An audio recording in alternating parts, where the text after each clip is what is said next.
Good morning students. आज हम लोग हिंदी विषय के अंतर्गत पाठ 14 भारत बंजही नंदनवन इस कविता पाठ को पढ़ेंगे। इस कविता के कवि हैं श्री कोदूराम दलित जी। यह जो कविता है छत्तीसगढ़ी में लिखी हुई है। कविता को प्रारंभ करने से पहले, उसके भाव को समझने से पहले कोदूराम दलित का थोड़ा सा परिचय जान लेते हैं। कोदूराम दलित जी का जन्म जो है 5 मार्च 1910 में ग्राम टिकरी अर्जुंदा में जिला दुर्ग में हुआ था। इनका निधन जो है 18 सितंबर 1967 में हुआ था। इनके पिता का नाम था राम भरोसा, जो कि एक किसान थे। कोदूराम दलित जी की प्रारंभिक शिक्षा मिडिल स्कूल अर्जुंदा से प्राप्त हुआ और उसके बाद वे रायपुर बिलासपुर में शिक्षा प्राप्त किए थे। इनको काव्य लिखने की प्रेरणा जो है आंसू कवि श्री पीलालाल चिनोरिया जी से मिली। 1923 से इन्होंने कविता लिखना प्रारंभ किया। इनकी कविताओं में प्रमुख रचनाएं जो हैं सियानी गोठ, बहुजन हिताय, बहुजन सुखाय, ये इनकी प्रमुख रचनाएं हैं। और स्काउटिंग, चित्रकला तथा साहित्य विशारद में सदा ये आगे रहे।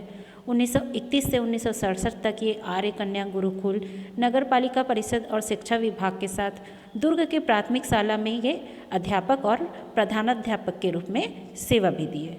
तो ये तो हुआ कोदूराम दलित जी का परिचय। अब यहाँ से हम कविता प्रारंभ करते हैं। अपन देश ला नंदनवन जैसन सुघर बनाए माँ, वहाँ के लोगन मन के ज्ञान और मेहनत हा आधार होते। अपने देश को नंदनवन की तरह सुंदर बनाने के लिए वहाँ के लोगों का ज्ञान और मेहनत जो है उसका आधार होता है। असली ताकत मेहनत करैया किसान और मजदूर होते हैं। असली ताकत किसकी होती है? जो मेहनत करने वाले मजदूर होते हैं और किसान होते हैं, उनकी असली ताकत होती है अपने देश को आगे बढ़ाने में। जब तक आलस नहीं छोड़ी तब तक वहाँ रहिया मन आगू नहीं बढ़ सके। वहाँ के रहने वाले जिस भी देश के, जिस भी ग्राम के, जिस भी राज्य के लोग हैं, वे जब तक अपने आलस्य को नहीं छोड़ेंगे तब तक वो आगे नहीं बढ़ सकते। ना वो खुद आगे बढ़ सकते हैं, ना उनका देश आगे बढ़ सकता है। जनता के दुख पीड़ा हरे माँ, खुद के मेहनत और विश्वास होते। जनता का दुख दर्द जो दूर करने का जो तरीका होता है उसमें खुद की मेहनत और खुद का विश्वास होता है। किसान और मजदूर चाहेता खंडहर हा तको रंग महल के समान बन जही। किसान और मजदूर चाहें तो खंडहर भी रंग महल के समान बन सकता है। कविता में कवि हा देश के जवान मन ले, मजदूर और किसान मन ले आलस छोड़ के मेहनत करे के बात कहे हैं। तो इस कविता में कवि जो हैं वो देश के जवानों को और मजदूरों को, किसानों को आलस को छोड़कर मेहनत करने की बात जो है कह रहे हैं। तो इस कविता में जो भी बातें कही गई हैं कवि के द्वारा उसको यहाँ पर दिया हुआ था। अब यहाँ से हम कविता प्रारंभ करते हैं और उसके भाव को समझते हैं। हे नव भारत के तरुण वीर, हे भीम भागीरथ। हे नव भारत के तरुण वीर, हे भीम भागीरथ महावीर। झन भुला अपन पुरुषारथ बल, खंडहर माँ रच अब रंग महल। ये राज तोरे, ये सरकार तोरे, ये दिल्ली के दरबार तोर। अब यहाँ पर कवि क्या कह रहे हैं? कवि जो इस कविता के माध्यम से कहना चाह रहे हैं उसको समझने से पहले इसका संदर्भ को जान लेते हैं, इसके प्रसंग को जान लेते हैं।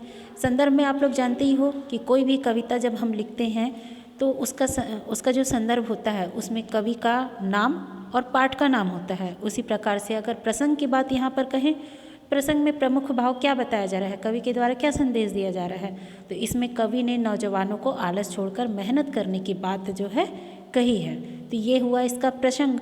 अब उसके बाद में कवि के द्वारा यहाँ पर क्या कहा जा रहा है, कविता के भाव क्या हैं? तो कवि कहते हैं कि हे नए भारत के युवा, हे नव भारत के तरुण। तो हे नव यानी कि नए भारत के वीर, तरुण यानी कि जवान होता है। हे नव भारत के तरुण यानी कि युवा या जवान। तो नए भारत के युवा या फिर जवान क्या कह रहा है? उनको वीर कह रहा है। हे भीम भागीरथ महावीर, तुम क्या हो बोल रहा है? तुम बलशाली भीम के समान हो, भागीरथ के समान हो और महावीर हो। भागीरथ किसको कहा जा रहा है? जनहित के लिए गंगा को धरती पर लाने वाले भागीरथ, भगवान राम के जो पूर्वज थे, उन्होंने अपने हित के लिए, अपने पूर्वजों के हित के लिए गंगा मैया को इस धरती पे लाया था। तो उसी को यहाँ पर कह रहे हैं कि जनहित के लिए गंगा को धरती में लाने वाले भागीरथ और महावीर अब जाग जाओ, अब जाग जाओ। और क्या कह रहे हैं? झन भुला अपन पुरुषार्थ बल, झन भुला अपन पुरुषार्थ बल। अब यहाँ पर कवि क्या कह रहे हैं कि युवाओं को अपने पुरुषार्थ को नहीं भूलना चाहिए, युवाओं को अपने पुरुषार्थ को नहीं भूलना चाहिए अपनी ताकत से। और क्या कह रहे हैं? खंडहर माँ रच अब रंगमहल, अपनी ताकत अपनी लगन से खंडहर बन चुके उस रंग महल को अब इसे अब रंग महल बना दो। खंडहर बन चुके, क्या बोल रहे हैं कि जो खंडहर बन चुका है उसे अब तुम रंग महल बना दो। अर्थात कवि के कहने का तात्पर्य क्या है कि टूटे हुए घर को बसाकर जीवन सुखमय बना दो, टूटे हुए घर को फिर से बसा करके जीवन को सुखमय बना दो। ये राज तोड़े, ये सरकार तोड़, ये दिल्ली के दरबार तोड़। कवि यहाँ पर क्या कह रहे हैं कि यह भारत देश का राज्य तुम्हारा ही है ना, इस भारत देश में तुम्हारा ही राज है, यहाँ की सरकार तुम्हारी ही है। जिस प्रकार दिल्ली की सरकार है ना, वहाँ पर जिस प्रकार यहाँ पर ये दिल्ली के दरबार तोड़, और ये दिल्ली की सरकार भी तुम्हारी ही है, यहाँ तुम्हारा ही राजकाज चलता है, यहाँ पर तुम्हारा ही राजकाज चलता है। ठीक है, तो ये हुआ इस कविता का भाव। अब आगे की पंक्ति को देखिए। हे स्वतंत्र भारत के नरेश, हे स्वतंत्र भारत के नरेश, जन जन के जल्दी हर कलेश, मांगे स्वदेश श्रमदान तोर, संपदा विधान तोर। अब यहाँ पर कवि और आगे क्या क्या कह रहे हैं उसके भाव को देखते हैं। हे स्वतंत्र भारत के नरेश, जन जन के जल्दी हर कलेश। कवि क्या कह रहे हैं कि हे स्वतंत्र भारत के राजा, नरेश मतलब होता है राजा, हे स्वतंत्र भारत के राजा, जन जन के जल्दी हर कलेश। कवि यहाँ पर क्या कह रहे हैं कि तुम भारतीय युवाओं के दुख दर्द को, उनके कष्ट को जल्दी से दूर करो। और क्या कह रहे हैं? जन जन के मांगे स्वदेश श्रमदान तोड़।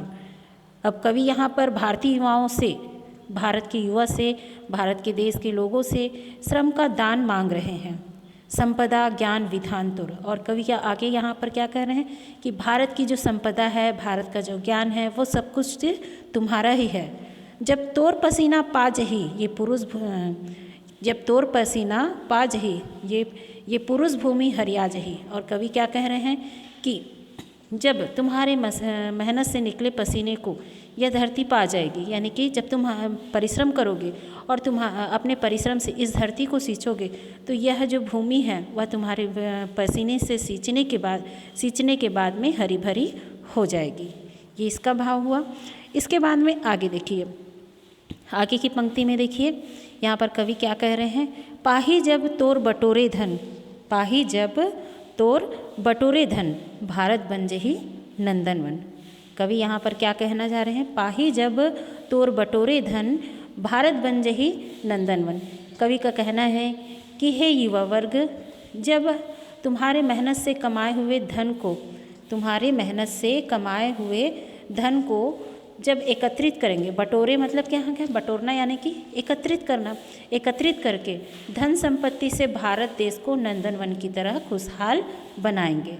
भारत बन जही नंदनवन, तो तुम्हारे धन को एकत्रित करके इस धन संपत्ति को भारत देश को नंदनवन की तरह खुशहाल बनाएंगे। पाही बन तोर विशुद्ध ज्ञान, भारत बन ही जगमा महान। अब कवि यहाँ पर क्या कह रहे हैं कि भारत चारों ओर से सुखी और संपन्न हो जाएगा। कब संपन्न होगा? भारत चारों ओर से सुखी और संपन्न हो जाएगा तुम्हारे विशुद्ध ज्ञान विज्ञान से, तुम्हारे विशुद्ध ज्ञान विज्ञान से। जब भारत जो है तुम्हारे विशुद्ध ज्ञान को पाएगा, तब यह भारत जो है सुखी और संपन्न हो जाएगा। तज दे आलस कर श्रम कठोर, तज दे आलस कर श्रम कठोर, पिछवा जाबे अब झन अब अगुर।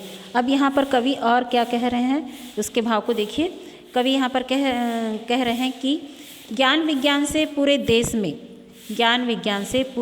देश में जब प्रचार प्रसार होगा, अतः आलस छोड़कर देश के विकास के लिए कड़ी मेहनत करो। अर्थात अगर आप कड़ी मेहनत नहीं करोगे तो अन्य देशों की तुलना में पीछे रह जाओगे। इसलिए अब समय नष्ट मत करो और समय का सदुपयोग करो। ये इस कविता का भाव हुआ। तो यहाँ पर ये कविता जो है समाप्त होती है।